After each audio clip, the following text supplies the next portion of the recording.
ரசூலுல்லாஹ் மதீனாவில் இருந்து நாளை தொடங்கியதால் மதீனாவுடைய கணக்கின்படி அப்படியே வந்து மக்காவில் ஹஜ்ஜிக்கிரியை செய்கிறாங்க.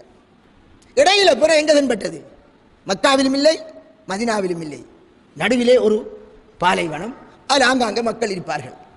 இதில் என்ன விளங்கணும் என்றால், ஸல்லல்லாஹு அலைஹி வஸல்லம் அந்த காலத்தில் அவர் அவருடைய ஊர் பிற என்ன செய்யலை, பார்க்கல. இப்போ இன்னும் என்ன நடக்குது பார்ப்போம். நாம் ஒரு 200 வருஷத்துக்கு முந்தி போவோம்.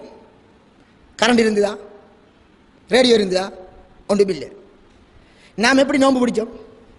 கிண்ணியாவில் இன்றைக்கு புரதன்பட்ட நாம் நோன்பு பிடிக்கலாமா? 200 வருஷத்துக்கு முந்தி தெரியாது. ஏன் தெரியாது? தொழில்நுட்பம் எதுவுமே தெரியாது. அந்த காலத்தில் நாம் நம்முடைய ஊரில் கண்டு நோன்பை பிடிச்சால் தெரிஞ்சால் நாம் பிடிப்போம். அதுவும் ஸ்பீக்கர் இல்லாத காலம்.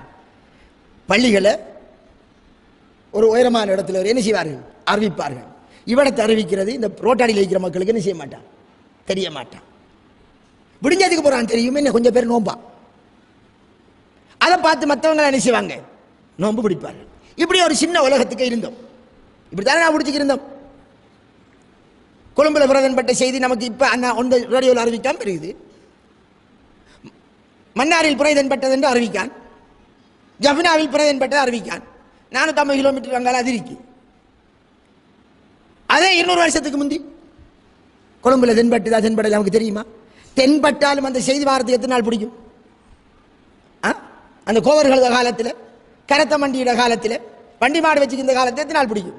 இந்த 450 கிலோமீட்டருக்கு அல்ல 400 கிலோமீட்டருக்கு ஒரு கிழமை பிடிக்குமா இல்லையா? அப்படித்தான் நாம் இருந்தோம்.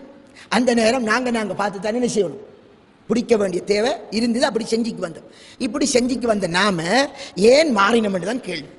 நம்மளை மாத்தின யாரு? ரேடியோ ஒன்று வந்தது, கண்டுபிடிச்சான். ஒரு இடத்துல நடக்கிற செய்தியை இன்னொரு இடத்துக்கு பாஸ் பண்றதுக்கான சந்தர்ப்பம் வந்தது. தொலைபேசி வந்தது. என்ன நடக்கிறது? நாங்கள் இந்த ஒரு நாட்டுக்குள் ஒவ்வொருவரும் தமது பகுதியில் பிறைய பாட்டு பிடிச்சிக்கிருந்தோம். மற்றவருடைய செய்தி எடுக்கக்கூடிய சந்தர்ப்பம் இருக்கல. இந்த கருவியல் வந்ததும் ஒரு இடத்தில் கண்ட செய்தியை அறிவிக்க தொடங்கினாங்க. எப்படி அறிவிக்காங்க?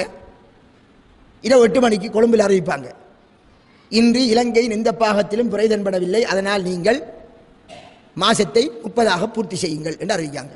சரி, அடுத்த அறிவிப்பு வருது 10 மணிக்கு. என்ன அறிவிப்பு? இலை தலைமன்னாரில் சில சகோதரர்கள் பிறை கண்டதாக சாட்சி சொன்னதால் நீங்கள் எல்லோரும் நோன்பை பிடியுங்கள் அல்லது நோன்பை பிறநாளை கொண்டாடுங்கள்.